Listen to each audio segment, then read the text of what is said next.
Hey Computer, play About Bees podcast. Hello, everybody, and welcome back to the latest episode of About Bees, Culture, and Curiosity with Ron Miksha and Bidzina Mosiashvili. Bidzina, what are we talking about today? Today we're going to be talking about honey harvesting. Honey harvesting. Why are we doing that today? Well, some might call it's for beekeepers in Alberta, July to be like Christmas in July. Have you heard of that? I've never heard anybody say, I've heard that like Christmas in July, but usually that's like when you get an unexpected check in the mail or something. I've only heard it once, to be honest with you. It's from it's from a movie reference. Oh. But there was a guy in there, he was an American, and he said, it's like Christmas in July, meaning they really like Christmas and July 4th, American Day. Oh. So they get to celebrate both of their most favorite holidays in July. Hey, I guess that's true. And for beekeepers, when you're opening up your boxes, it kind of feels like that. You're opening up Christmas presents in July when you're doing a honey harvest. Oh, yes. And you never know what's underneath that lid, like before you open it. Every single time is a thrill, honestly. Yes. That kind of hooks beekeepers in. Because it's kind of a gamble. Sometimes you go in there and they could be thriving and you're like, I don't know what I did. And then they're just dead. And you're like, oh, I just lost another bet to the casino. I worked for a commercial beekeeper once in northern Saskatchewan, and he had a habit of when he and I would drive into one of his apiaries, that he would run around and put his hand down really hard on top of a beehive and listen to the thud. And if it was like a real solid, deep thud, then he got so excited he'd rip the lid off and he'd start smoking it because it was full of honey. Right. And if it was kind of hollow sounding, and you just see his expression, we just go, oh, you know. So he didn't even unwrap his gifts, and he knew what was inside. His face had subtitles. His face had the subtitles. So we're going to talk about that. We're going to talk about that in a few minutes. But there was an interesting story about not bees, but ants just lately. And I think you read that, or you have some background on that. What was that story about? So ants have been observed to amputate other sick ants, so the rest of the colony doesn't get infected. So if there's a injured ant and they're infected or they're risk of getting infected, they will get amputated. The other ants will amputate. They won't kill them, but they will amputate their injured leg or arm. So before it gets infected and the infection spreads through the whole ant colony, then somebody comes along and what do they use? They have like an old-fashioned saw? They do. They do. No, they use their little tweezers on their front of their, or little scissors things that they got as tongues or as lips. It's a mouth part. Mouth part, yeah. And they just kind of like so if you are an unlucky ant and you've kind of gotten yourself hurt somehow or another, then it's possible that one of your mates one of your colleagues will seek you out, and that'll be like a doctor ant. Yeah. And ants are really troublesome for beekeepers because especially now in July, they love to get inside of their honey boxes. Oh. Had you had this issue? Well, not lately because I've got the 2 hives of bees that I have are both in the backyard, and I really haven't seen much of ants in our backyard at all. The other month, I opened up, it was only on its first brood box, one box. They were strong, but they were on the first brood box, and inside the inner cover, there was ants, and they were laying eggs there. Inside the hive? There was eggs there, and I wish I took a picture. Immediately I swiped it off because I'm like, oh, my God. I don't know why I did that. I thought you liked ants. Well, not inside my beehive. Oh, okay. So where do you think all those little eggs went? On the grass. Okay. Do you think the ants would have collected them and taken them back into their hive, their nest Well, somewhere? they did because that one brood box, we moved it later. Mm-hmm. When we lifted it up, guess what was underneath them? A rattlesnake. No. Well, you asked me to guess. It was the ants. It was the ants. With new, fresh eggs. It could have been the old eggs. I don't know. But there was eggs there. And they were not too happy because it was a rainy day and I just exposed them. Right. You were pretty mean. And when you swiped off these eggs, did a few ants get swiped off at the same time? There was ants there with the eggs. Did any of those ants getting scraped off by you end up getting like busted legs? Probably. So then they were probably operated on by other ants? I'm guessing so. They do stuff like that. Yeah. And so what's the reason behind that?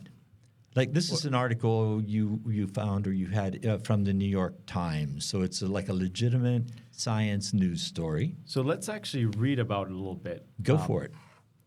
But so I think the reasoning behind it is I have to just connect to the Wi-Fi here. Oh. I don't think I have the article. Okay. That's fine. Are you like... Oh, what was it called again? It was... just do a Google search for New York Times, ants, amputee.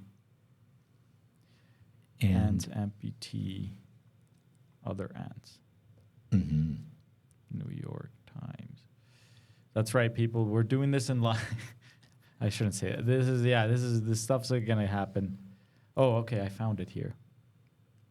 Okay. So, please don't. Oh, it wants me to create an account. No. One sec here. I could just quickly. Okay. Let's just pretend. I got it. You got it. Okay. I got it. Never mind. It wants me to pay a subscription here. Oh, please don't. I'm not gonna pay a subscription. Actually, I subscribe to the New York Times. CBC has the same article. Oh, okay. Okay, so CBC is our public broadcaster, so they just steal things off of the New York Times? We'll see where they got it from, but CBC, ants can perform life-saving limb amputations on each other, new research shows. Florida carpenter ants will bite off nestmate's limb to improve its chance. Okay, they're carpenter ants. They do have little saws. They do have little saws, you're right. Okay. Actually, there's a picture here, and... Oh, yeah, that definitely looks like a saw. That does look like... Maybe that's where we were inspired from. Okay. But surgeons will amputate a limb when... Ant surgeons. Ant surgeons. Ant surgeons will amputate a limb when a traumatic... Oh, no, this is real surgeons. Oh. Surgeons will amputate... What do you mean? The ant's not a real surgeon? Like it's only like a part-time job for them? I think they're talking about just... I should probably... But it's just... This is a little thing that it mentions about humans and what we do to amputate. Ants' legs. No, Humans human do legs. That? Okay. No, why humans? Why amputation is good? Okay. Because some people they're like, oh, when you hear that cutting off a leg, it sounds very bad. It is. Yeah. Surgeons will amputate a limb when a traumatic injury causes a major tissue destruction or in instances of serious infection or disease. But humans are not alone in doing such procedures. Research shows some ants perform limb amputations on injured comrades to improve their survival chances. The behavior was documented in Florida carpenter ants, a scientific name I'm not going to be able to pronounce. A reddish-brown species more than 1.5 centimeters long, inhabiting parts of southeastern United States. That is a big ant. 1.5 centimeters is about almost 2 inches long. They look small to me. I've seen bigger ants here in Calgary. The red ant. Oh, okay. Maybe it's the photograph. Or maybe it is the photograph. But they don't look... I mean, actually, some ants, compared to an ant, they're pretty big. Okay. These ants were observed treated injured limbs of nestmates, either by cleaning the wound using their mouthparts or amputation. The choice of care depending on the injury's location. When it was further up the leg, they always amputated. But when it was further down, they never amputated. Wow. Yeah, look, so they are a little bit surgeons. So how'd they know this?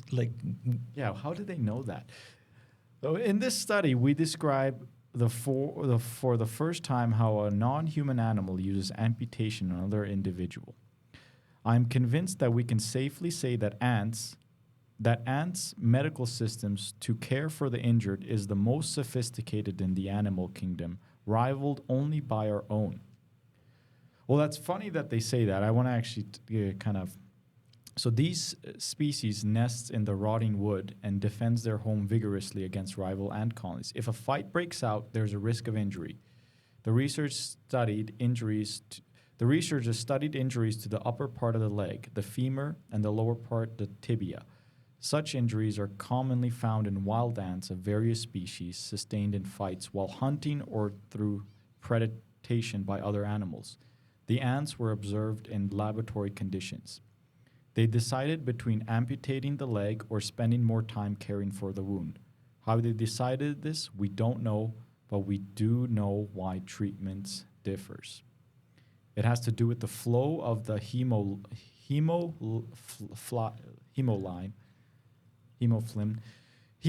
a bluish-greenish fluid liquid equivalent to blood in most invertebrates. Injuries further down the leg have increased hemoflin flow, meaning that the pathogens already entered the body after only 5 minutes, rendering the amputations useless by the time they could be performed. Injuries further up the leg have much slower hemoflin flow, giving enough time for timely and effective amputations. In either case, the ants first clean the wound, likely applying secretions from glands in the mouth while also probably sucking out infected or dirty hemoflin. So the myth about sucking snake venom that's a myth, but ants can do it. Is it a myth? Well, I don't think that's true. I don't think you can suck snake venom out with your mouth. I think you can, but I don't know. Anyway, I don't want to go on a tangent, but they will suck out the infected and dirty hemoflin. Yeah. So these are Florida ants. These are Florida ants. So is this like a Florida man joke? This could be a Florida man joke. Florida ant man. Yeah.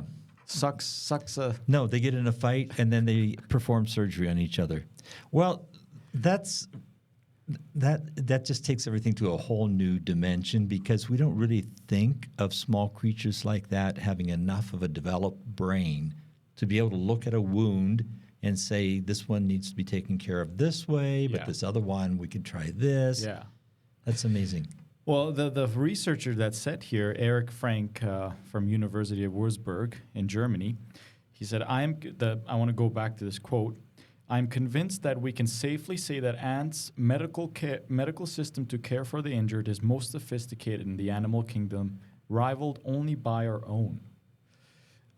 Why I want to kind of focus on that is we have a book here from Edward O. Wilson. E.O. Wilson, yes. E.O. Wilson. Love his materials. The winner of the Pulitzer Prize. Mm-hmm. And he wrote a book. Several. He wrote about a dozen books. He wrote a dozen books. This, one of them being The Tales from the Ant World. And he has an expert in here.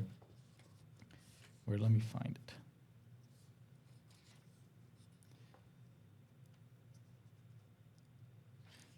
I'd love to get E.O. Wilson here.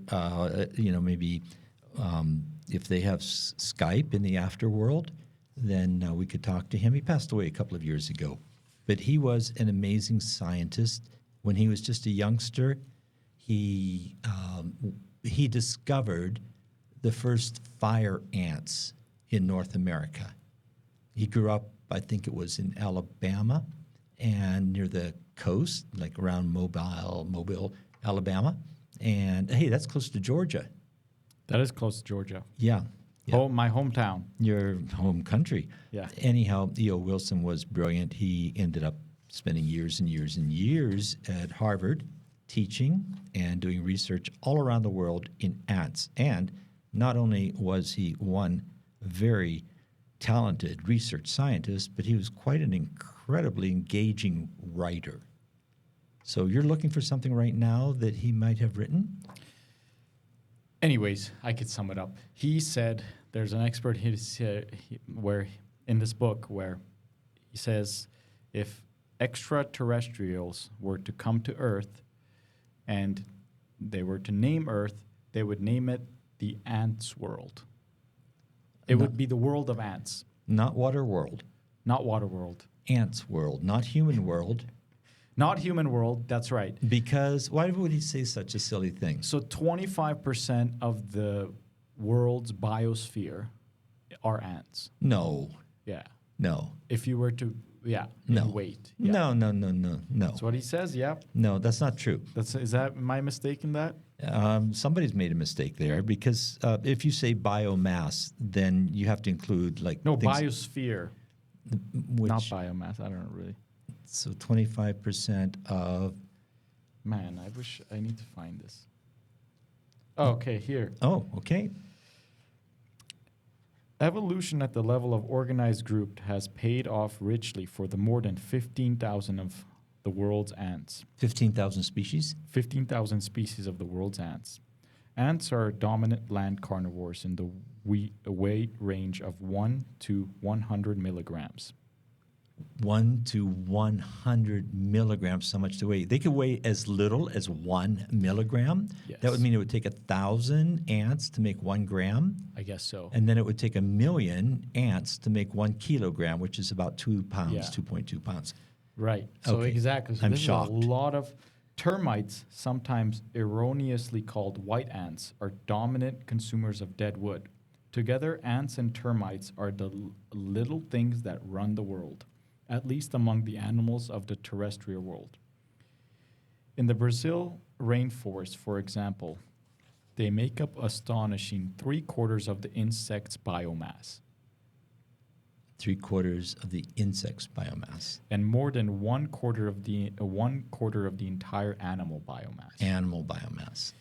Ants have been prominent on Earth over 100 times longer than humans. They're estimated by molecular methods to have originated about 150 million years ago.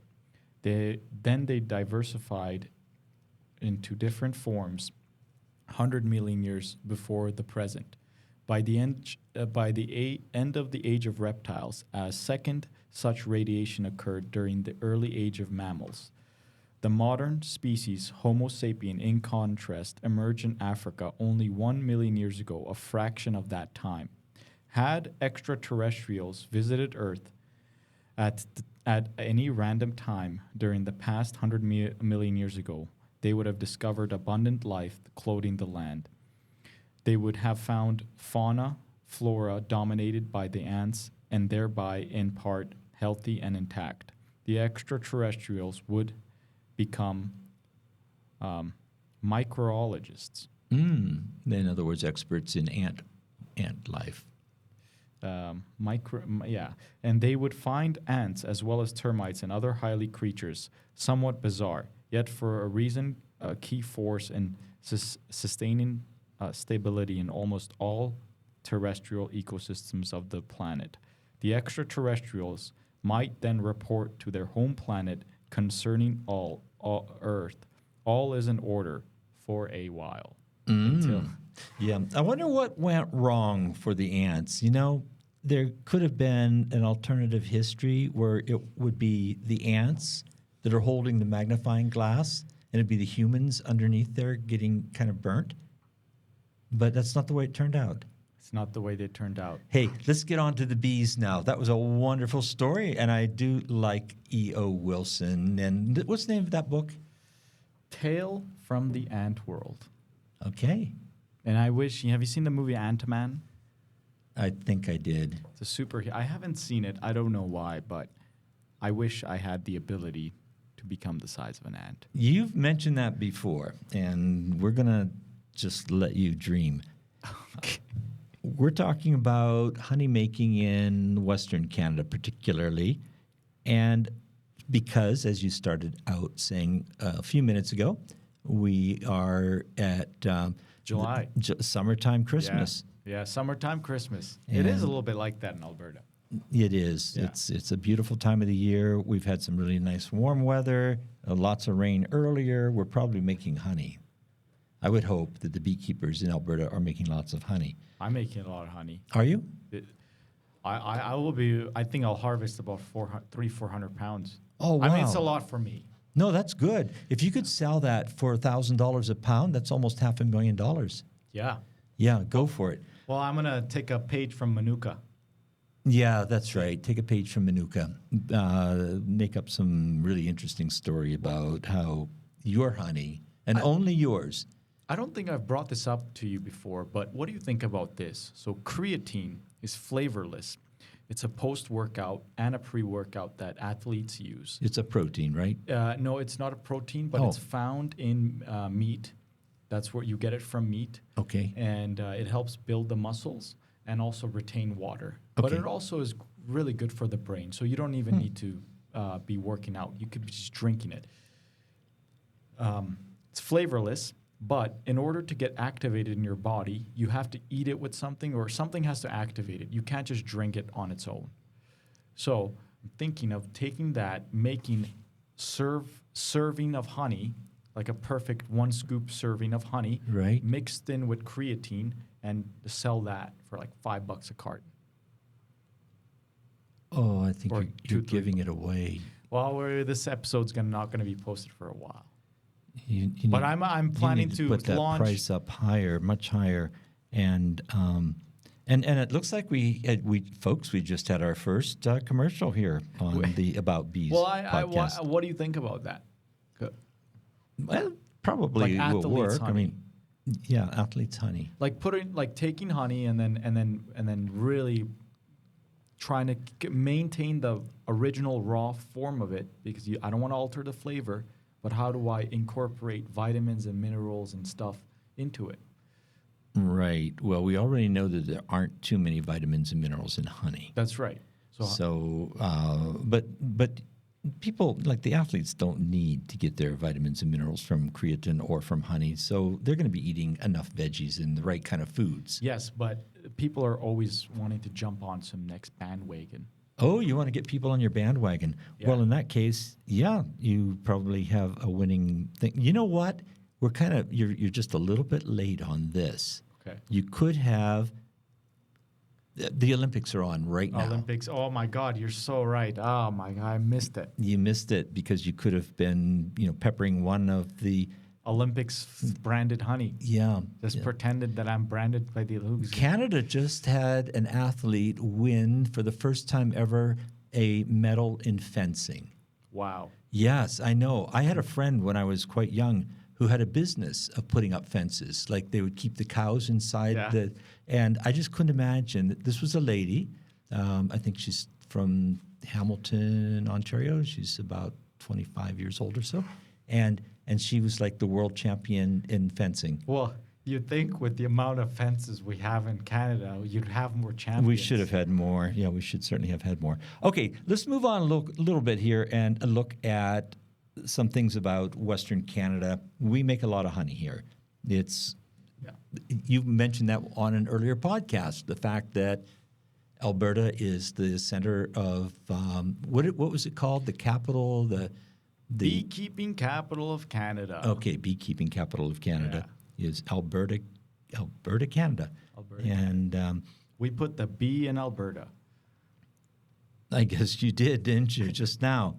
So, what are we looking at here? We have a few pictures up for folks who are just listening to us. I'll describe a couple of the pictures.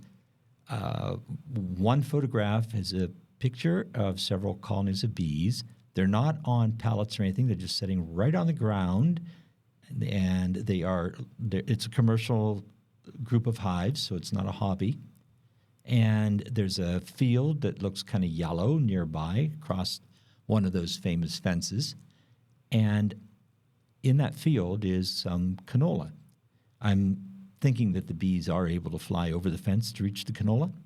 And one of the neat things about this apiary is that it's been mowed. Like literally somebody went in with a lawnmower and cut down all of the tall grass. Yeah. Okay, it's one of my yards from a few years ago. And we did mow all of the yards once in the spring. And there are a couple of reasons for that. One is to make it, several reasons. One is that I was always losing my hive tool. So I'd go in, I'd work, and then I'd forget, where did I leave my hive tool? And if the grass is as tall as your knees, it's really hard to find that hive tool. So you mow it, get rid of all the grass, get it down to a low level. It's easier to walk, you don't fall as easily, and it also is really convenient for the bees because they can get rid of the excess moisture that's in the hive because it improves the airflow through the apiary. And it allows them to fly more easily. So that's a mowed bee yard with several 1, 2, 3, 4, 5, 6, 7, 8, 9, 10, maybe 12 colonies showing up in this part of the photograph. We usually ran about 20 hives to a location. And this is in Western Canada in the province of Alberta. And you got some in the left bottom corner here, the frame that you're showing. Is that a regular size frame? It looks a little bit longer than a... I think it's the angle of the photograph, but it is. It is a deep super, and we tended not to like to run the deep boxes because they are so incredibly heavy. Yeah. What do you think? What do you think a deep box with the wood and so on would weigh if it were empty? If there were no honey in it, what do you think it would weigh? An empty box? Yeah, with frames. With frames, with comb on the frames. Mm-hmm. Oh, it weighs maybe 5 pounds.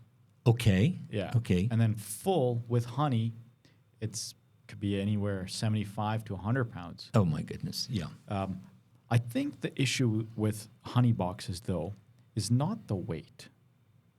Because 50 pounds is a lot, but that's not thing that a human can't handle.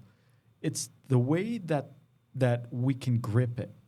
We're limited with the way we can grip these boxes, and we're grabbing them by our fingertips. And if you have, which most people don't, our fingers are, it's very limited, our fingertip strength. That's for sure. Yeah, and so that's, I was thinking about this, if there was a design that made the handles better to fit the fingers. Right. Well, there is. And in the yes. picture you see on the right, you can see the hand grips. Hand grips, right. And those are really simple. They are, because the box is 16 inches wide, they are 16 inches long. They are stock size 1 inch, which would be about 3/4 of an inch thick, and maybe 1.5 inches or 2 inches in height. So that's an easy thing to get your hands around and hold and move. Right. And in fact, the next photograph, oh, by the way, this picture is just outside of Calgary. And for those of you who have to listen and not watch us right now, we see the Rocky Mountains just in the background of this apiary. But once you put those hand grips on, do you leave them on? Yes. Okay. Yeah, they're permanent. Oh, they're on the honey supers. They're not on the brood honey box. Yes, they're on the brood box too. Okay. Here's a really good example. The hand is around the hand grip, able to lift up the super, and this is an example of a really, really strong colony of bees. Yeah. Well, I should say a normally strong colony of bees. This is what you would want your hive to look like around the 1st of July. Yes. What we're looking at is a colony of bees that's actually hanging out in the front because it's a hot day, and every frame in the top box is covered with bees. So a hive like this will probably have around 50,000 bees in it. Sometimes you'll hear people say, my hives have got 60, 70,000 bees in it.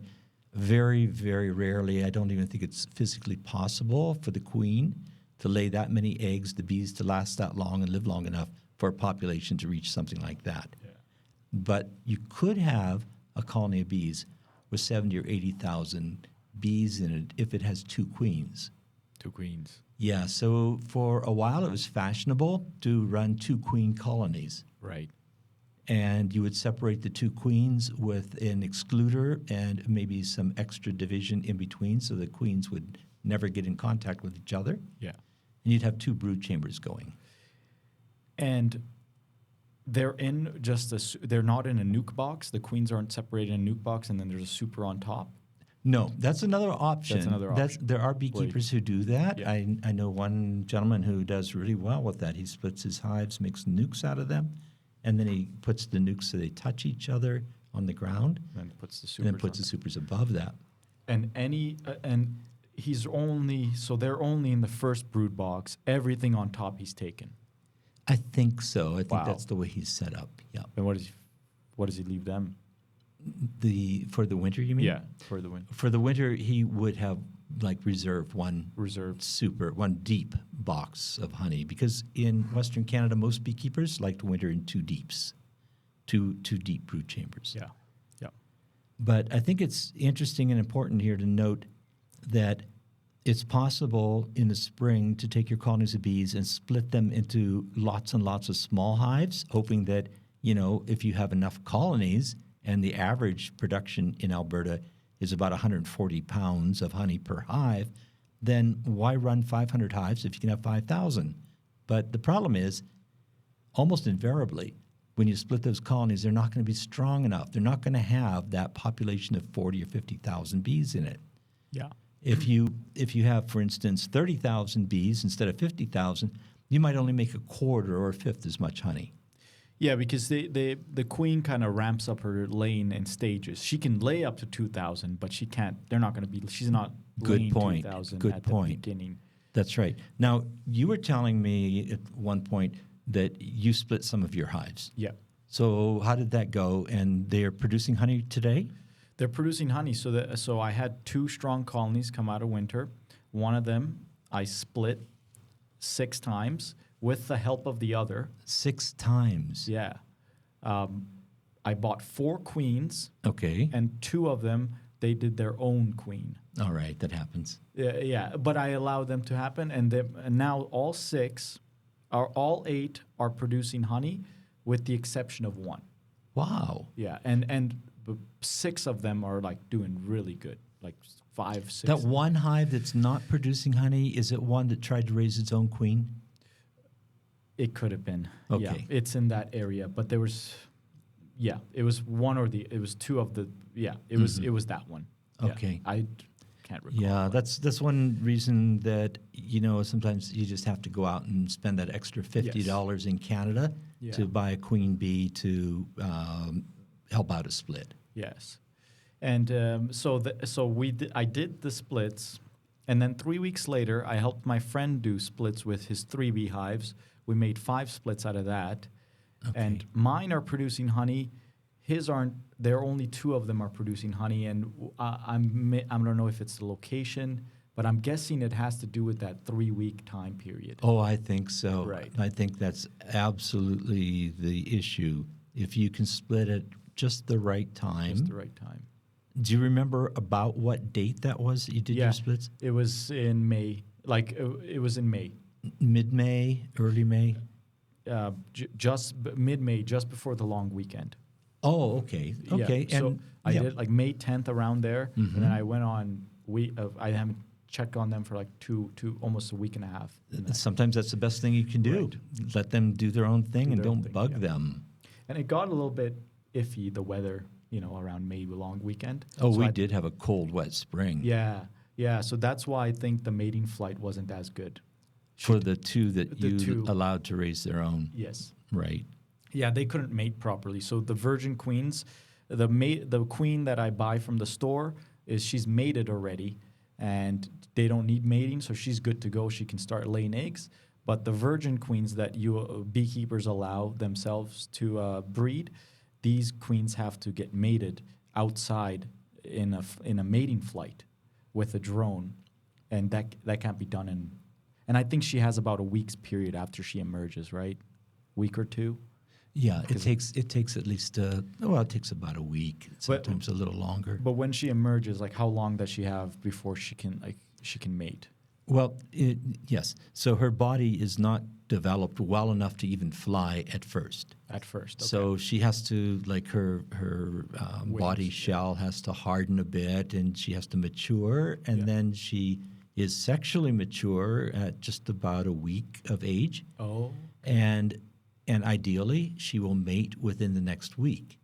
If she doesn't mate for several weeks because it's been cold and rainy, and then finally goes out, somehow the biology just doesn't work anymore. Mm-hmm. And she's just not a fully mated and well-developed queen. And then the bees will try to attempt to make another queen. But They at probably that point, will. That's right, at that yeah, point. But they don't have eggs at that point. You would have to introduce fresh eggs, because that's what I did. Right. I reintroduced Right, fresh. right. Yeah. It depends on so many things, but yes. Okay, Sorry, could we go back to that percentage there you had? okay. So Could we're we talk about the percentage? we're looking at a photograph that shows a very strong colony of bees with the gentleman's hand. That's actually one of my brothers. His name is Don. So Don is hanging on to one of the deep boxes by its hand grip, and the colony is so strong that the bees are hanging out all over the place. And the table that I have associated with that photograph says 10,000 bees equals 0%. That's the amount of honey that you could expect. If you have 10,000 bees in a hive, say around the first week or so of July, almost undoubtedly that colony is going to be too weak to produce any honey that you're going to be able to extract and take off the bees and still have a colony good enough to go into our winter. Yes. If the colony has about 30,000 bees, you might only make 20, maybe 25 or 30% of a normal sized honey crop.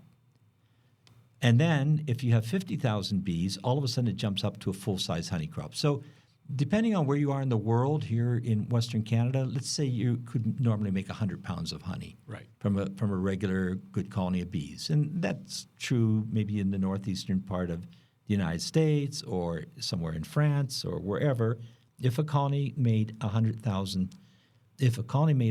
pounds of honey, and it had 50,000 bees in it, we will call that like a normal crop for that area. But if that same location has a colony of bees with only 30,000 bees in that colony, it won't make anywhere near as much honey. It's not linear.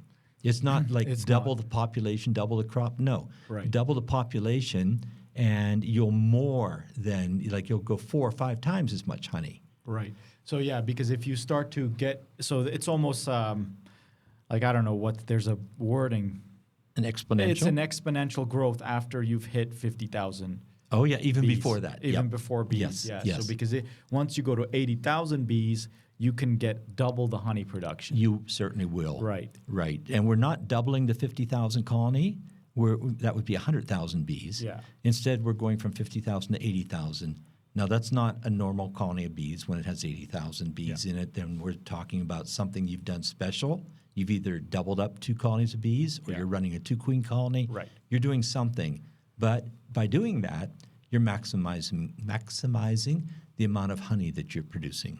Yeah, because in nature, the life cycle of the queen and the bees, the way that kind of nature has set it up, it's impossible to have that many bees at that certain given point without having That's human right. It is intervention. impossible. It's Yeah. just the queen can't lay that many eggs that quickly and have the offspring all stay alive long enough to have that huge population. Okay. It's just basically almost impossible. Next photograph. So, just before, so that's kind of what a lot of people ask, well, what do you leave for the bees? So that's kind of how beekeepers are able to extract more than the bees can produce, because it's actually the Langstroth hive is an artificial, like it artificially builds up. It's like it's mimicking a log, and then imagine a log that can get bigger. Right. That's what. Right. Yeah. And So that's at the end of the exist in season, nature. you're back to log size again. Yeah. At the end of the season, you're back to log size again. And that's all they need to get through the winter. Yes. That's right. And bees will produce a huge excess of honey in most years and in most parts of the world, much more than that colony needs to survive on. Yeah, I just wanted to kind of... Yeah. So beekeepers, they could be thought of as doing a favor for the bees because they're giving them more space and allowing them to keep enough honey for the winter. And then the beekeeper is providing a safe location, a secure box, protection against diseases, and so on. And in exchange, the beekeeper is robbing, stealing, taking the excess honey from the hive. It is a mutually beneficial relationship. It's not a Varroa mite relationship. No, the Varroa mite is only there to suck blood and fatty fat, stuff out of the poor bees. So what do we got in this picture? What we're looking at now is a place in southern Saskatchewan, right close to the Montana border. It's in the Frenchman River Valley, which is just outside of the town of Val-Marie, Saskatchewan. And Val-Marie, Saskatchewan is the town headquarters for the Grasslands National Park. So we're in an area that is grasslands, rolling badlands, very, very dry, rough area that does produce pretty good honey crops if there's enough rain and enough moisture to irrigate the alfalfa and sweet clover that grow around that area. So the honey tends to be very pure white honey that's extremely mild, doesn't have canola, it doesn't grow too well in that area unless somebody's got a small patch and they irrigate it, but there aren't too many people doing that. Instead, ranchers are growing alfalfa. They're irrigating it by flooding it in the spring, and then the bees are able to take nectar from the alfalfa and store that. So I used to be there. This was one of my apiaries in southern Saskatchewan quite a few years ago. One of my younger brothers working for me, and we are standing in front of several colonies of bees, and the bees are just hanging out all over the place because the colonies were so incredibly strong. And we had gone through and removed honey from the hives sometime in, I would probably guess this photograph was taken in late July, and then honey boxes, empty ones, were put right back on the hive within minutes of taking off the honey crop. So we had a really neat solution to how we would handle the boxes. I had a large flatbed 6-wheel truck, and that flatbed truck would have a space between the cab where the driver and passengers sat, and then the flatbed behind. And on the flatbed, the first 4 feet, which a little over a meter, would be empty. We wouldn't put anything. It'd just be a gap. Okay. And then we would stack empty boxes coming out of the shop, empty honey boxes with frames in them, but no honey. Yeah. And when we took honey off the bees, empty comb honey, empty combs, empty frames. So when we pull into an apiary such as the one you see in the photograph here, and we would start taking the honey off the bees and put it in that empty gap at the front of the flatbed. And we would take the empty boxes from the back of the truck and put them right back onto the hive. So the colonies never went more than 20 minutes with no boxes on them. Yeah. So we would chase the bees out, and typically in those days at that location, I would use a smelly chemical. So a Bego or benzaldehyde or in the olden days, they used to use carbolic acid. Right. Like they use different chemicals. Did you ever get your honey frames mixed up with your brood frames ever?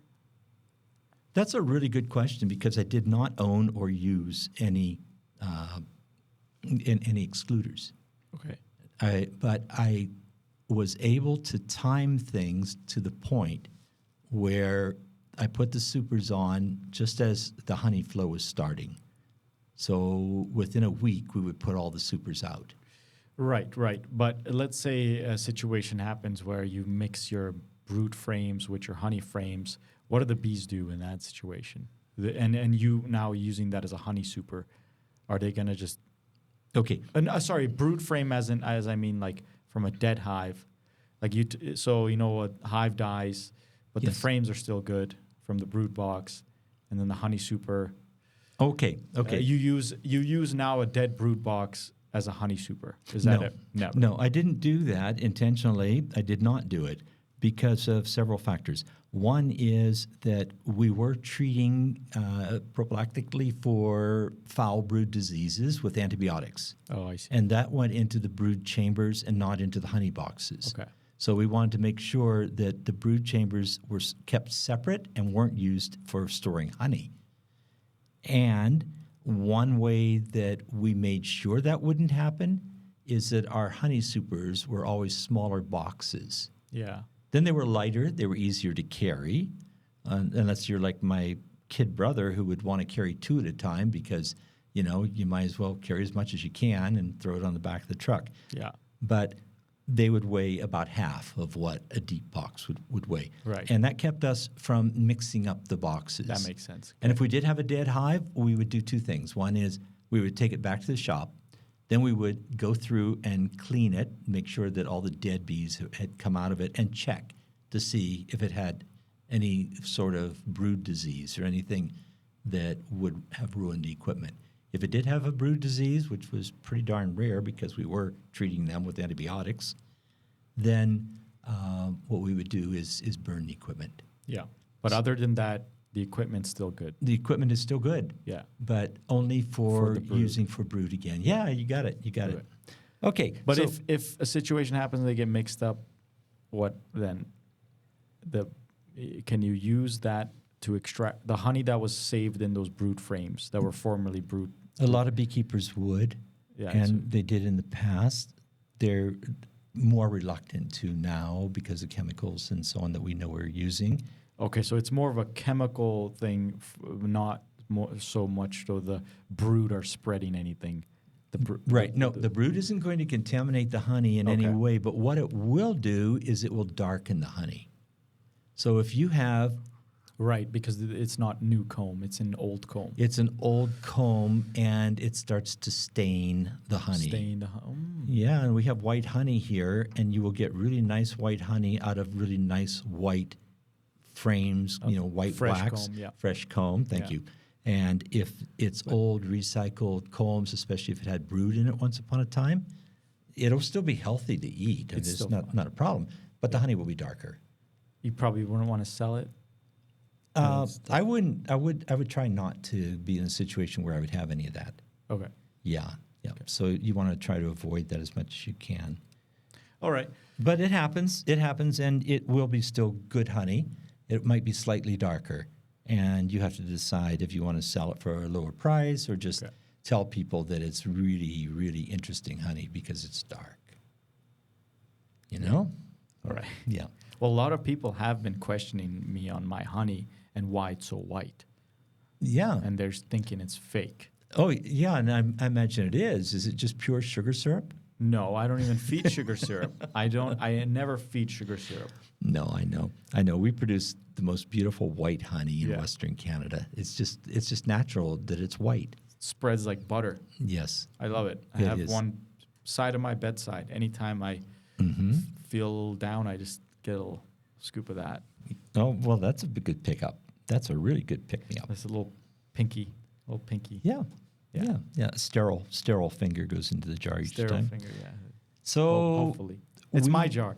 we would sometimes, well, yeah, it's your jar. You do whatever you want with Yeah, it. nobody else is eating from the jar. That's okay. Yeah. Yeah. It's my special jar. I wouldn't let anybody else eat from mine either. Yeah, that's right. We are still looking at a photograph from southern Saskatchewan, and a couple key takeaways here is that these are strong colonies of bees that have already had probably 100 to 150 pounds of honey removed.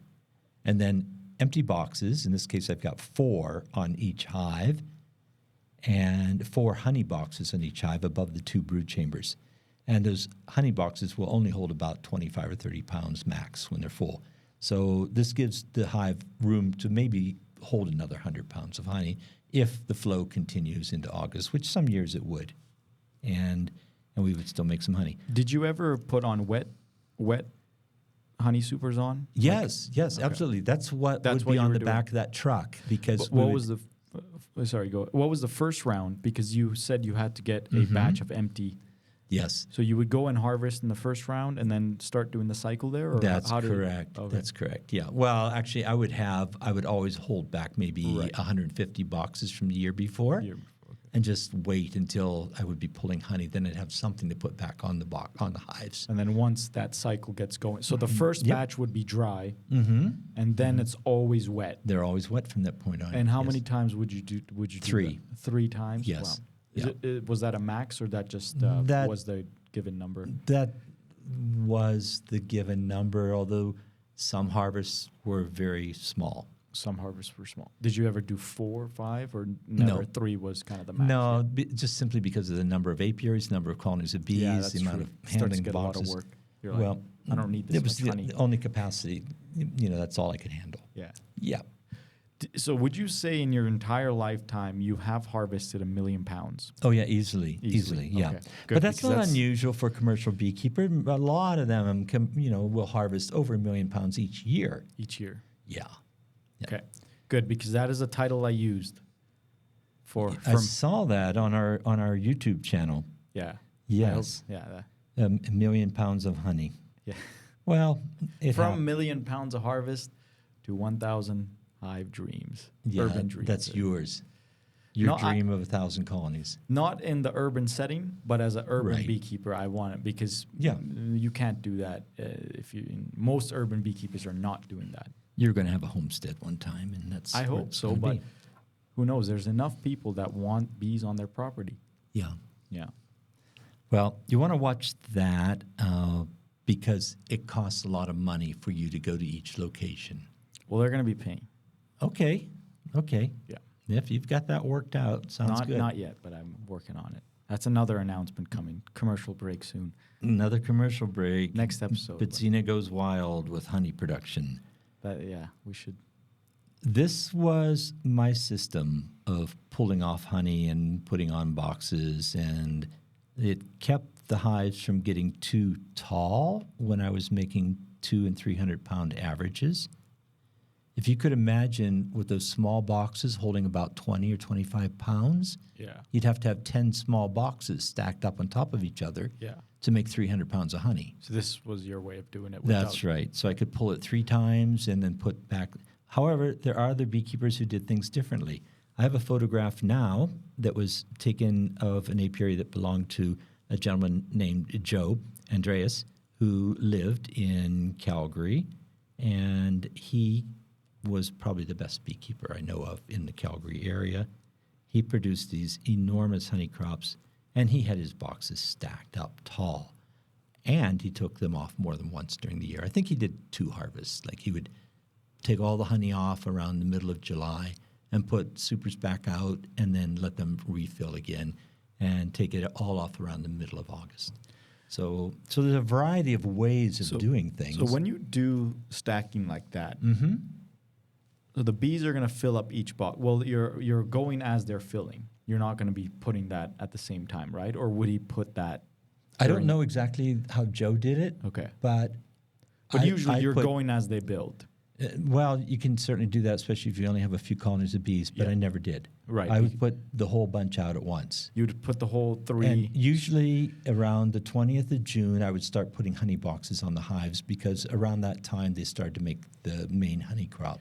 Right. And at that moment, I would put 5, 6, or 7 on each hive of those shallow boxes. And when they fill these boxes up, they're never going to be eating from the boxes? Or will they No. be also eating? Or No. this is their thinking, they're going, we're storing this. We're storing this Oh, stuff. oh, wow. They obviously have to eat in They'll order be to eating, have yeah. energy and survive, but they're storing the honey and curing it and sealing it for the future. Yeah. And So they're they're- doing yeah. it for the beekeeper, actually. Yeah.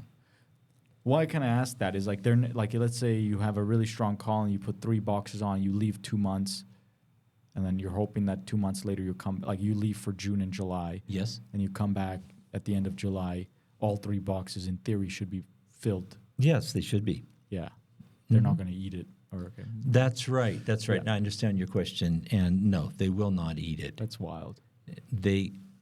If they quit producing honey, then they slow down. Like if for instance, you have a drought, Yeah. then they actually slow down so much that they're consuming less honey. And normally, a strong colony of bees will consume about 1 pound a day. So if you have 100 pounds, stored on the colony, well, normally they are making more than 1 pound a day as they're flying and working. But if everything stopped, Yeah, if you don't get to it before everything stops, they're not going to eat the honey. no, they'll eat a tiny amount of it. Wow. Yeah. That is amazing. Yes. That you don't really need to intervene that much, other than No, if you know what Yeah. to do at the right time, then it's usually best to let the bees do what they need to do on their own and not to bother them. Right. Every time we bother a hive of bees, we risk killing the queen We More risk bees? killing bees. Yeah. We risk starting Robbing. Thank Yeah. you. Yep. There are all so many sorts of things. Yeah. so many things that we can mess up. So, but there are times when you have to look at your bees. Yes. And that's to prevent swarming, to be sure you don't have diseases, and to see that it's queen right, that it does have a queen. Did you mark all your queens? No. Yeah, that's just time consuming. Yes, it is. Yeah. Yes. When I produced queens, I did mark them. For sale. Yes, and actually for my own use. But Oh, I see, I used to produce queens in Florida and bring packages up from Florida. And by about 1983 or somewhere in around that time, then we were no longer allowed to bring bees in from Florida anymore. Yeah. And then I had to sell my business in the States and concentrate on just keeping bees in Canada. Your brother is a pretty big Florida beekeeper, right? He raises queens. Yes, he does. Yeah. And does he do artificial insemination? He did in order to maintain a stock. Wow. But his queens, when he produces, thousands of them and sells thousands of them, he allows them all, as far as I know, all of them to be free mated. So they fly out of the Right. hive and they mate. They do better if they're naturally mated than they Right. will if they're artificially inseminated. But if you want to know what drone they mated with and keep a bloodline Oh, I active, then you do need to artificially inseminate. And is it very special equipment involved to do this, or is this more of an experience thing where the beekeeper is handling the queen and the drone? It's both. Oh, It is both. yeah, you need both, yeah. Yep. You do have to have the experience, see how somebody else does it, practice for a while. And the equipment basically is a stereo microscope, a tube that the queen is held inside of. She gets a little gas of carbon dioxide to put her to sleep. And then there are tools to hold her back end open. And then another tool that's a syringe, which has the drone sperm, Yeah. and you lower that into the queen. Huh. So that's the system. It's pretty rough. Well, no, it is pretty rough. I mean, anytime that topic with any animal, Yeah. it's rough. But wow. But that's the only way to, well, I shouldn't say it's the only way, but it's probably the most utilized system to be sure of the pedigree of the queen and her offspring. I wanted to move on here this afternoon in our podcast with talking a little bit about taking the honey. We talked a little bit about making honey and how you need strong hives and how you put the supers on. But at some point, you've got to get those supers back off the bees. Yeah. And the bees will be living in those supers and maybe putting honey into the boxes as you are trying to remove them. That's right. And I've I've struggled so much with this. Well, we've got 4, actually 5. I've got a 5th method that I'll show at the very end, but we have 5 systems that usually most beekeepers use one of in order to take their honey. These are, if you only have a couple of hives of bees, to use a bee brush. Yeah. You hold the comb in one hand that has the bees and honey, and you simply brush the bees off back into their brood nest. Yep. And that's cheap. I mean, the brush costs less than $20. Comes with some beekeeping suits. or Comes kits. with, does it? Yeah. Came with one of my kit things that I bought from Princess Auto. Oh, They used, I don't know Yeah. if they still do, but they had some. I bet they do. Yeah. Yeah. So sorry, so they're cheap. They're Yeah. cheap, they're simple, they're easy to use. You can teach anybody to use it pretty easily, but it's slow. Yeah. You have to pull out each comb one at a time, take your brush both sides, and then take that comb without the bees on it anymore. Yeah, And put it aside into a different box Yeah. somewhere. Because they're actively flying back onto the frame. They would. They Yeah. certainly would. So you can't just stand there in the same spot for too long Yeah. because you'll just get more bees on it again. You're never getting 100% off. No, never 100%. Yeah. With any of the systems that I'm going to show you, you'll never get 100% off. But the bee brush is something that I used with the 2 hives in the backyard for quite a long while. And then a couple of years ago, I went to using a bee escape. This is called sorry, go ahead.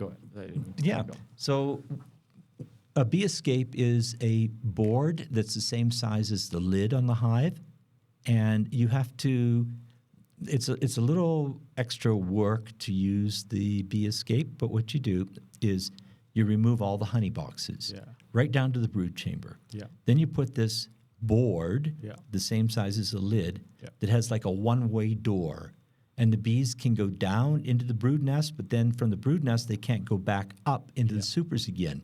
You put that board between the brood nest and the honey boxes. So you stack the honey boxes back up again on top of the board. And over a period of about 1 day, all the bees will work their way down to the brood nest and abandon the honey. Yeah. And then you can go in and lift off the boxes of honey. And the picture that you have here, this model, there's a bunch of different bee escapes, but this one is the Quebec bee escape, correct? Oh, I didn't know that. I think the one you have here they're called the Quebec bee escape. Okay. I think it was developed in Quebec. I love the style. I mean, it's really, really artsy. It is very artsy. Yeah, that's right. It is something you would expect to see out of Quebec. It has 2 triangles and a hole in the middle, and the triangle's a smaller one and then a bigger one on the outside of that. And the bees work their way into that triangle, through a screen, and then down into the brood nest, and they can't get back out again. It's just so cool. Yeah, so it's the Quebec bee escape. Is that what we're looking at then? Yeah, the Quebec bee escape It sure board. is. Yeah, I see it now. They don't really talk about the history behind it, but you could get it all sorts of places. Well, that's neat. So this is one style. You could make it yourself. You could pick it up for 20 or so bucks from the local bee supply vendors. I like it because it doesn't hurt the bees at all. You're not injuring them. You're not shaking them. You're the only place that you could accidentally injure a bee is when you're removing the honey boxes and then putting the board in place and then putting the honey boxes back on again. So during all of that, you want to just be really careful that you don't crush any bees. But from then on, there's no, like the bees aren't being upset. But this takes a lot of time, though, right, for the bees to leave? They won't leave overnight. It takes about 1 day. 1 day. Yes.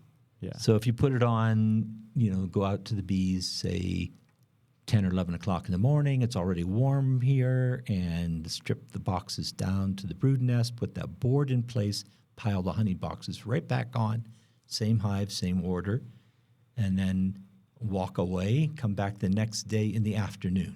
So you've got a little more than 24 hours later. Okay. One thing you got to be careful about is if you typically have entrances at the top of the hive, They'll come inside. they'll come inside. Right, Yeah, right. so you have to have everything sealed shut. You might need duct tape if you have holes in your boxes or anything like that. I like to use propolis. You can use propolis to hold, do you have some on hand, or how do you do that? Yeah. I don't have it on hand, but I'll just scrape a little off. Oh. Their inside of their inner cover or something. Yeah. And if there's a little hole that needs to be patched, I'll just patch it up from the outside with it. Well, that would work. That sounds like a great idea. But it's only for very small. Mhm. You can't do it for an upper entrance. Right. Yeah. You wouldn't do it for an upper entrance, and Yeah. you just tape it shut or something Yeah. with duct tape or whatever. Okay, Wax so might work. wax would work. That's Yeah. correct. Yes, it's only for 1 day, so the bees aren't going to dig out that wax right away They to will get dig it. it out. So Sorry, go next method. Yeah. yeah, so that's a pretty cool way of doing it, but it does, like, if you have your bees in a different location besides where you normally live, then you have to go out 1 day and put the trap on and then go back a day later to remove the honey. So Yeah. you've got 2 trips instead of 1. Yes. Sometimes it does fail because either the trap isn't set on quite right, or not all the bees leave because of the weather. If it turns really cold, they might not even move. They might just huddle up on the frames. You want to do it on a warm day. You want to do it on a warm day. If they get hot, they come outside. That's They right. could climb down. They'll climb down. Yeah. Yep. Another method, the one that I used to use quite a lot, both in Florida when I was taking citrus honey, as well as in Saskatchewan, and I don't think I ever used it in Alberta, is a chemical. And these things stink. I remember once I had a crew with me. I had 3 people working with me, and we were pulling honey off. And we were using, we even called them stink boards. Yeah. So this is a board that's almost identical to the lid on the hive. Right. And you squirt a bit of this really smelly chemical on it. And as the chemical evaporates, it produces a small cloud of a stinky odor. Yeah. Now, it's food safe. It's actually approved by, like, the FDA, the Food and Drug Administration, says, go ahead and use it, boys. Yeah. But it smells really bad. So I've got this crew out there, and we've been working hard. We're covered in sweat, and, we have our bee suits on, and we've got stung a lot. And I said, you know what, we're gonna stop at a restaurant. I'll treat you guys tonight. It's in the evening. So like 7 o'clock or so in Florida. Yeah. And I didn't know where to go because we were out in the bees, and it wasn't near, like, it was maybe an hour or 2 away from where I normally would be. So I saw a restaurant on the side of the road, and we pulled in. Right. We all walked in. It's a fancy restaurant. Reasonably fancy, yeah. And as soon as we got in, we got settled, and then we noticed people getting up and leaving. We probably smelled so bad that nobody could eat. See, now I don't want to use this. I was going to use this smell, but I don't know if I want to use it now. It's very effective. It's not too expensive. It can hurt the bees because you are putting a gas and an acid of sorts on them. Yeah. But so you have to control it. They need enough ventilation. You don't want to knock them out because of the smell. But it's still very effective, and it still does work very quickly. But it smells bad. Ooh. Okay. So the manager of the restaurant. You got Louis the skunk in the back there. Yeah, that's the skunk. For the French skunk. Yeah. You know him about it? Yeah, no, I don't want to go into that, but there's a whole story behind the is it a right-wing conspiracy to use that skunk as a symbol or something? I can't remember the whole. What? You didn't know that. This is a dog whistle? It's a right-wing dog whistle? Yeah. Like the Pepe the Frog? Yeah, this is Pepe Le Pew, this creature here. Yeah. That makes sense, because do you know about Pepe the Frog? Yes, I do. Mm-hmm. That's they say it's a right-wing dog whistle, so maybe the right-wingers have kind of played a joke. The skunk too. Yeah, they adopted the skunk too, Pepe Le Pen. No, what is his name? Yeah, Le Pew, like pew. I said Le Pen. Stink. No, yeah, that's somebody that actually is another pretty big in politics in France right now. Yeah. Anyhow, chemicals, they can take the honey bees out of the hive, out of the supers for you, but you got to have some experience working with it.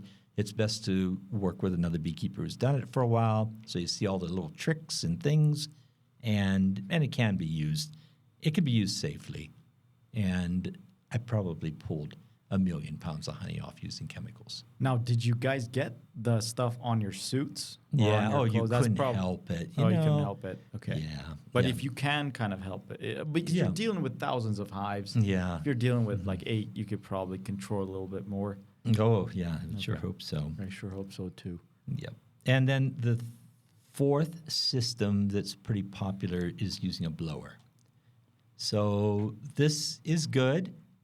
It is noisy. It sounds like anybody who's using a yard, leaf blower kind of thing. It makes a lot of noise, but it creates a wind that blows the bees off of the frames.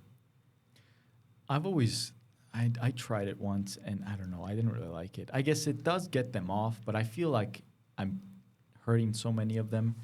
And then you have to get in between the frames. Yeah, they can get trapped between combs that are touching each other. So sometimes you have to take a frame out of the box and then separate them all and blow between each. It is pretty hard to do it right and to do it by yourself. So the photograph I'm showing was taken by my daughter, Erica. She took this picture of, she was helping a beekeeper friend of ours.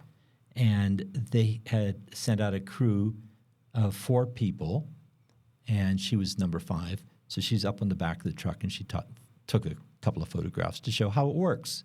Yeah. So the guy in the far distance in the back is actually blowing them out, has a special stand that has to be brought along to each apiary as you go. You put the box of honey on that stand that it holds it just right at a little bit of an angle. Usually has like a sliding board underneath it, and you line up that sliding board with the entrance on the hive, and you blow the bees down the sliding board into the grass in front of the hive that they came from. And it's quick. It's very, very fast, especially if you have a crew. What kind of blower are they using? Some industrial blower? Yeah, they sell blowers for this purpose. A leaf blower is not going to do it. It might for a It few can, hives. yeah. I don't know. I haven't tried that, but anyhow.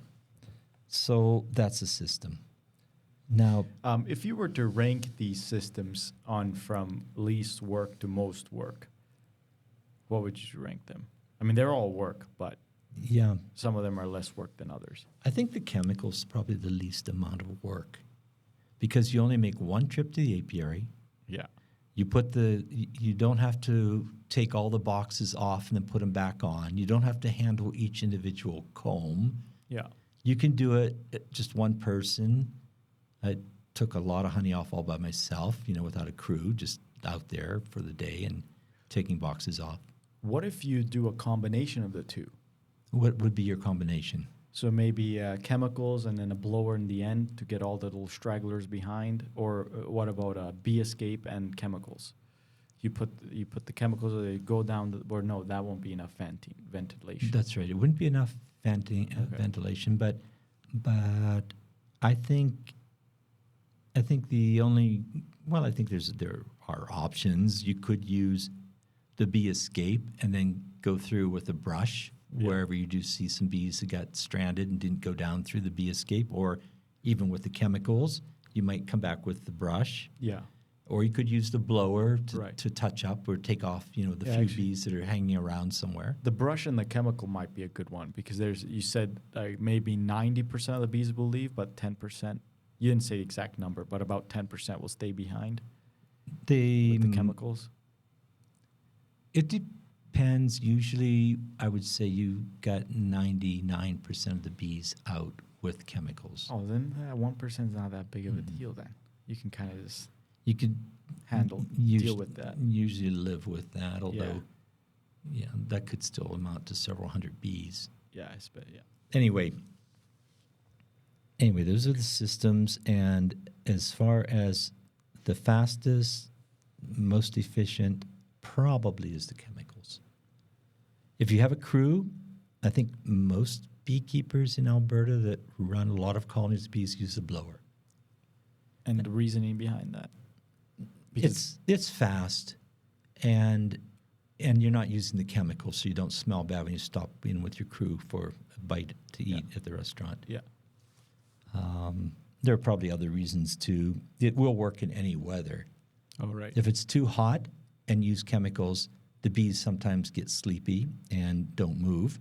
And if it's too cold, the bees won't move. Because it can't evaporate. Right. It doesn't evaporate as easily, and the bees are just cold, and they're just not moving around very much. Like go outside. But you can hit them with that wind and blow them out in any kind of weather. So I think the blower is the most popular among the big commercial beekeepers. Okay. Here's another system, an entirely different idea, and I'll let you talk about it. Yeah, this picture was taken in my apiary in Strathmore, 2023. August, I was harvesting honey. I didn't know how to get all the bees out because I was dealing with about, it's not that much. But for me, I'm like, how do I get all these bees out of these boxes? And I wanted them all out. So this was my method. I took the honey supers off the night before. I placed them on top of the hive, hoping that all the bees would leave. And they did, but I arrived around 8 a.m., so I got some of them. But by the time I got there, it was almost 9, and bees were flying out, and they were getting inside of the boxes again. They were robbing. They were a little bit robbing, yeah. Mm-hmm. So then I had to use, actually, I have a video where I used the blower to get all the stragglers out. And, yeah, that kind of was funny and works, but I didn't really like it. So if you gave a name to this system instead of a brush or a blower or a chemical, You might call this drift method. I don't know. It was recommended to me by a beekeeper. Mm-hmm. Yeah, because I'm in a remote location, so Yes. this form of honey harvesting can be done. Right. You can't do this other parts in the city and stuff. And you certainly wouldn't do it if there is no honey flow, because then the robbing would just get crazy. Yeah. Yeah, you'd have a real problem with robbing. But it works. I've seen it work with other people. So what you have done here is you describe your motion. So you probably lifted the lid and smoked the super on top? I just left them there. I just took it off. I didn't even smoke it. And the night before, and they all went back inside of their house. Okay. But there was still a lot of bees in between the frames. Oh, They didn't okay. all leave. Yeah. Yeah. Was it warm overnight that night? It was warm Okay, overnight, so so- that's probably why. Well, if it were cold, it'd be even worse. It'd be worse. Yeah, right. they wouldn't have left. But if it's warm, then they're still active. Of course, they quit flying when it gets dark. But in the morning, then they would want to leave. But you got in there because they could have started robbing. Yes, I got in there. We could have started robbing, and some of my frames weren't capped. Most beekeepers will harvest during when all their frames are capped, but I harvest when my frames are no longer dripping nectar out of the cells. Mhm. I Yeah. just turn it over. I give it a little shake, and Yes. if there's no watery fluids coming out, it's good honey. Right. I think Yeah. that's true here in Western Canada Yeah. because we have such a dry climate anyway. Yeah, it gets hot. You don't really need to worry about it. Right. Yeah. Right. So they would, but the bees love those. They love those uncapped cells. Yes. Yeah. It's so easy to rob. It's so easy to rob. That's right. I do want to say one thing that I think what you just described can be done during a honey flow in Alberta without too much of any issue or problem. But in a lot of parts of the world, it's illegal to do this because, you could stir up robbing and then other other beekeepers are exposed to your honey and potential diseases. So they tend to frown on this system, but and I don't know what the law is here in Alberta. I don't think it's allowed either. Oh, okay. Yeah. Okay. I don't exactly know the bylaws, but it's all bylaws. So Well, this would be a provincial law because you're out in the countryside, and I'm not thinking about the bylaws that would be regarding bothering other people. This would be a bylaw that says you can't have exposed equipment sitting around that can be robbed out by other bees. right. Yeah. I visited a beekeeper once who said he lost almost every hive over winter, and he had all of his brood chambers that were from dead hives setting on cement outdoors right in front of a shed. And I pulled in there, and there were a few bees, not very many, just a few floating around, like, snooping, robbing, maybe looking around. And he wanted to know why his bees had died. And I kid you not, they were just so full of American foul brood. They were just frame after brood frame that was rotten and smelly and had died. The colonies had died from foul brood. And they were being robbed, setting out in the open. Oh, from other colonies. Yeah. Yeah. Yeah. Spreading disease. Yeah. Yeah. So that's why. But when it's the honey supers and you know what your bees are like and you haven't seen any sign of disease and you're doing it when they're not robbing and, they're exposed like that for a few hours, the bees will drift out. So the boxes are setting without any lids or bottoms. They're just setting. You put them on top of the hives. You could do that. You could also, in case you're worried about robbing, is to set them a few meters away from the apiary. Yeah. So you might just put a lid down on the ground and then kind of stack the boxes like, crisscross, little stack. Yeah. And then as the day goes on, the bees will drift out and go back to their home. So that's a method. I'm not going to say that's wrong because it worked for you. You didn't cause any trouble. I also want to say I don't believe there's any beekeepers within 5 kilometers Okay. of me. Yeah. Yeah. Was it a good location? It is a really good location. This is the same location with the harvest of this year. So where I made the yeah. 6 splits. I mean, I had a bad winter, but I really think that was because of Varroa mite. Yeah. Yeah. Because I found, I don't know, like when you find just like dead bees, just like something like kill them overnight or something. Yes. Is that what's actually the sign of Varroa mite death? The population will be really small. It'd be small. You'll see a large number of bees with their wings disjointed and sticking out at the side. What about when there's a lot of bees in between the frames? Is it they froze? Too cold, or If they're, and there's honey left, a lot of honey left, a lot of bees. no, I can't tell you. It's again, it's like that story of coming across a wreck, a car wreck, and you just can't But know for would sure. American foul brood do that, where they No. will leave? No, They will you- also have a low population. They'll have a really low population by then. Yeah. Yeah, because what it seemed to me, it's almost like they were living, and then overnight a deep freeze happened, and they just froze. Like Well, the- they didn't cluster, so they were like, it was like frames of bees Mm-hmm. clustered dead. Yeah, they just didn't have the population to make a proper cluster. I mean, we need a lot of bees in our hives. It's got to be, like almost a full box of bees in the coldest part when they're all clustered up tightly. Okay. Yeah, and sometimes it can get really cold in October before she can get her winter bees to hatch. Because This is true. We can have some really cold weather, and the brood laying shuts off pretty early. Okay. That's possible. And then there weren't any young bees coming along. Yeah. It's also possible that it was mites, and they reduced the population so much They got cold. that they chilled too easily. And also, it's so common to see colonies that have starved to death when there's honey in the hive. Yeah, because they can't get to the sides. That's right. Yeah, that's true. That was also the case. The frames that they were dead on, it was completely empty. Yeah. But then there's honey on the sides. Yeah. Yeah. Yeah. So it could be a combination of things. Could be that the mites kept the colony from having a big population.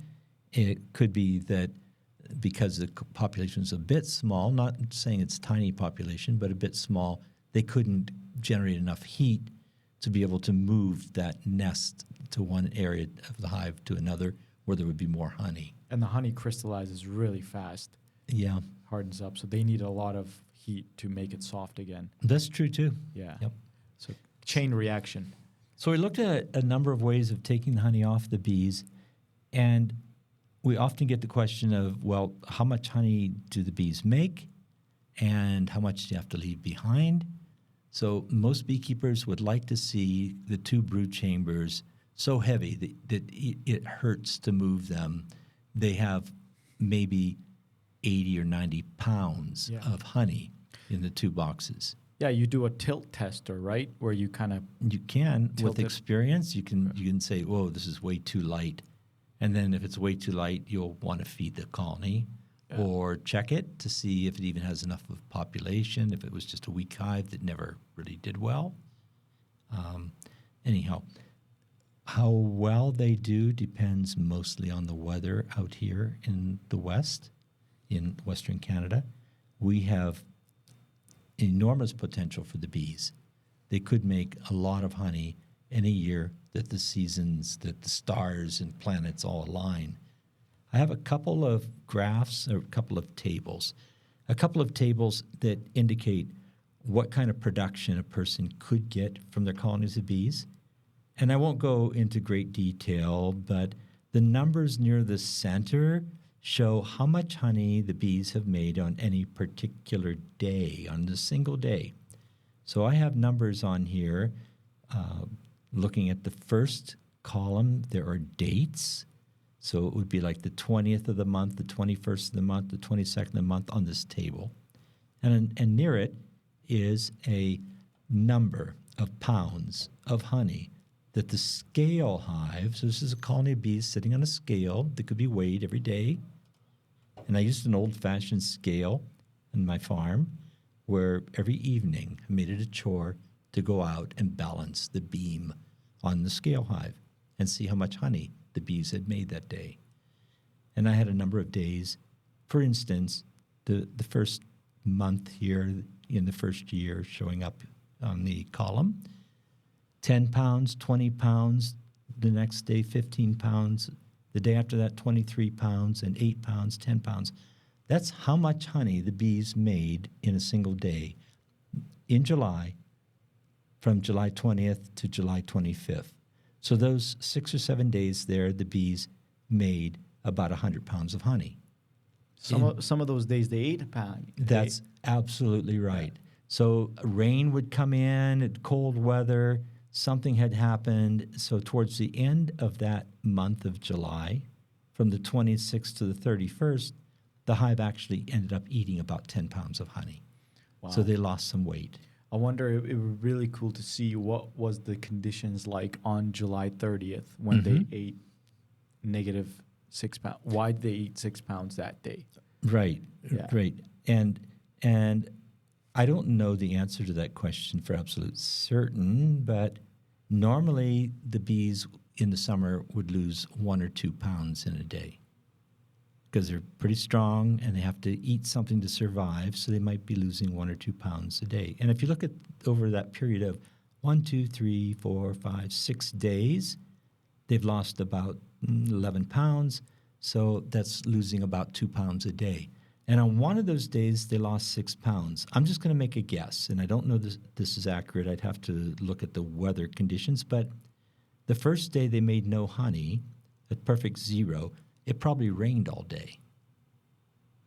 So they were all stuck at home, and they were starting to eat, but the weight of the rain, the water on the colony in the wood, because this is a very dry climate, and if it rains, then the wood starts to absorb some of the moisture, some of the water, and then they were eating, they were losing a little bit, and probably the day that they lost 6 pounds might have been a really nice, bright, sunny, hot day where the moisture and the rain all dried off, so that's a pound or 2 off, and the bees were out flying, but the flowers weren't producing again because it had been raining. Maybe takes a day or two before the honey crop starts coming in again. So would you measure at the end of the night when all the bees would come back? Okay. Yep, always the same time of the day. Okay.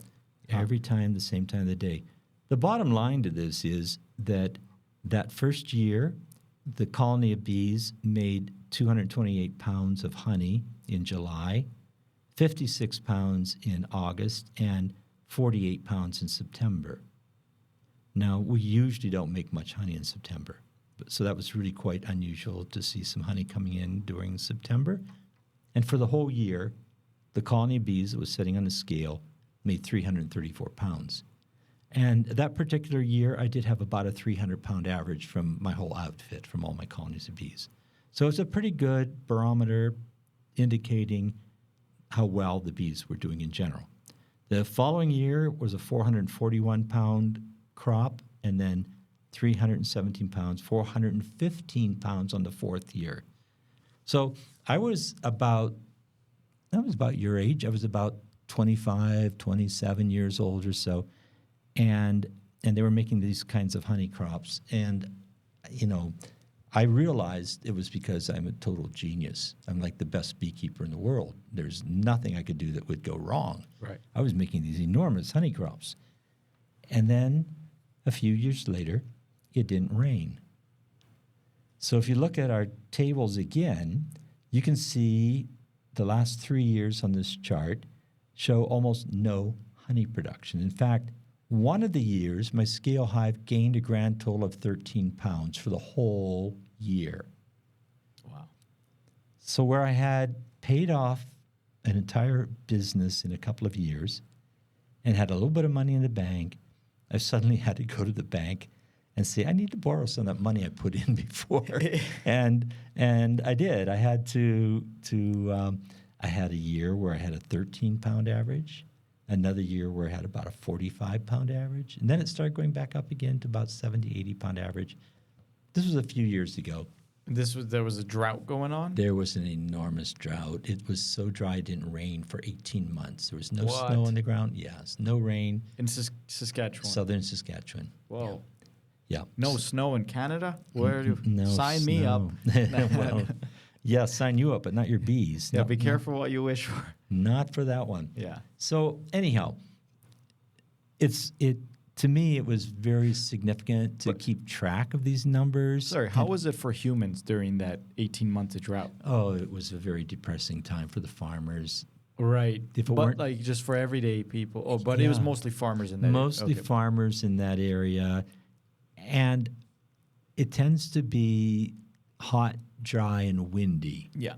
And that Miserable wind, kind of. miserable. Yeah. It felt, there were days when you would open up the door to step outside and it felt like you were standing in front of a steel furnace where Oven, they're, yeah. like Yep. just that heat blast in your face. No AC at the time? No AC at that time. You had basements. Right. That's probably where everybody That's was where in. everybody was huddling in their basements. It was awful. And there was drinking water for people? Or that was also limited? No, that wasn't too bad because Okay. this particular town sat on it sat above an underground stream Okay. that the whole town was doing well. So some farmers were irrigating and stuff? No. No, it was just 18 months of this was Yeah. horrible. So the farms tended to be mostly wheat farms, and then where the bees were making their honey was off of irrigated alfalfa and sweet clover, but the irrigation came from a reservoir. The reservoir totally dried up. Whoa. You could walk across what would have had, say, 3 meters, 10 feet of water. You could walk across the bottom of that. Oh my god! And this is a natural occurrence that happened, like it was, or whatever caused it. Yeah. It's human, was it human consumption of the reservoir? No, it wasn't. It was just too dry that there was no water coming into the reservoir to refresh it. Yeah. Yes. So the Whoa. reservoir was part of a river, the Frenchman Creek, actually, Frenchman River. And there were 2 dams, 2 reservoirs, and those reservoirs should have held thousands of acre feet of water for irrigation. And they dried out entirely. Whoa. And this is what it caused for beekeepers. Yeah, looking back at it, it was so tough, so difficult. It was horrible. I wouldn't wish this on any enemy. If I had any enemies, I wouldn't wish it on them. But for me, it pushed me to do something different because I'm looking at my life, and I was 33 years old on the last year of this drought, and I had gone 2 years without making any honey. I put my outfit up for sale. Somebody bought it, and they thought, well, they had enough money, and they figured, in a few years it'll rain again. And they were right. It did. It came back. But in the meanwhile, Did you sell it at a discount because of the circumstances? I did sell it for enough to cover what I had borrowed and have a little bit extra. And that's the timing when I went to the university then. I see. So I thought, it pushed me to make a change in my life. And it was a hard change because I really liked being in that small town. I had a lot of friends there, but I also knew that it was time for me to do something really different. So for 18 months, Ron was lost in the desert. I was lost in the desert, wandering around, wondering with an O, wondering what I should do with my life. So I went to university and became a geophysicist and lived happily ever after. I have one more slide here, and then I think we're probably going to be wrapping up here pretty soon. And the last couple slides have talked about using a scale hive. They have so many new, interesting scale hives these days, all electronic and everything with batteries and Bluetooth and so on. In those days, a long time ago when I was a youth, when I was a young person, I had a hive of bees on a scale and, used the beam and measured it. And a friend of mine in northern Saskatchewan had the same thing. Okay. So between the two of us, we compared our notes and our crops. And what I want to talk about for just a few minutes is the fact that both of us had over 200 pounds over the years, including bad years, over 200-pound average from our scale hives. And in the southern area where I live, during July, my total average was 147 pounds. Yes. That includes those bad years. 147 pounds of honey during July and 82 pounds during August. That's a total of about 230 pounds. So that was pretty close to my average over the years. But what's interesting is so much of that honey, 2/3 of it, came in during the month of July Yeah. and not during the month of August. Right. And a trivial amount, averaged over 12 years, came in during September. By then, usually we had frost, it got colder. The scale hive wasn't making anything. If you're a commercial beekeeper, it's not even worth it to leave your supers on for August. Most of them don't now. Yeah, because they got to get to absolutely- work. That's right. They will almost always take their supers off by about the 15th of August. Oh, 15th of August. Then all the supers come off the commercial outfits. And they they'll do a little bit. They'll yes, because usually the first or second week of August Still strong. there could be some honey coming in. Right. Actually, sorry, that's an interesting. So out of that 82 pounds in August, Yes. Most of that came in early. most of it came in early. That's wow. correct. So Yeah. okay. And then it dries up. Usually it literally dries up even in a normal year when you have sufficient rainfall. It will still get too dry by the middle of August for the flowers to produce much. And then you get colder weather. You can get frost at the end of August. Yeah. So most of the beekeepers in Western Canada will remove their honey by about the 15th of August, get it all off. All the extracting is done shortly after that. And they're already starting to feed the bees and treat them with chemicals. So you don't want to treat anything for mites or anything else during the season when the boxes are on the hive. You don't want to do it when all those supers that's are right. on. And also I wanted to just... With Formic Pro, you can though, right? Yes, you can, and oxalic acid too. People do treat them, but my Still feeling frowned is upon. you shouldn't have to. Shouldn't have to. No, you should have all that treatment done earlier in the season, and then again after the honey supers come off. And then in the northern part, where my friend lived, northern Saskatchewan, he was producing more honey than I. His average was about 260 pounds instead of 230. And he was a better beekeeper all around. He was just a better beekeeper. And There's always someone better. This guy was one of the best. Yeah. And he produced about 3/4 of his honey during July and much less during August compared to July. So that kind of gives an overview of the actual honey production in Western Canada. Yep. The honey quality tends to be really, really good, and mild honey, white in color, and lots of it. So yeah, there's a I don't know what it's called, but expert from the Bible. yes, I want to go. I can't say the full thing, but maybe I can. But I want to go where the land of where milk and honey flow. mm-hmm. I feel Alberta's kind of like that a little bit. Yeah, less on the milk. Yeah, less on the milk. I thought there was a big dairy industry here, not. It's sufficient, I think, to feed the 5 million people who live here. We probably don't bring too much milk. I'm sure we bring a lot of cheese and other products in, but the honey does flow. The honey does flow. It sure does. Yeah. Yeah. So we're the land of honey. Oh yeah. Honey and honey. Honey and honey. Yeah.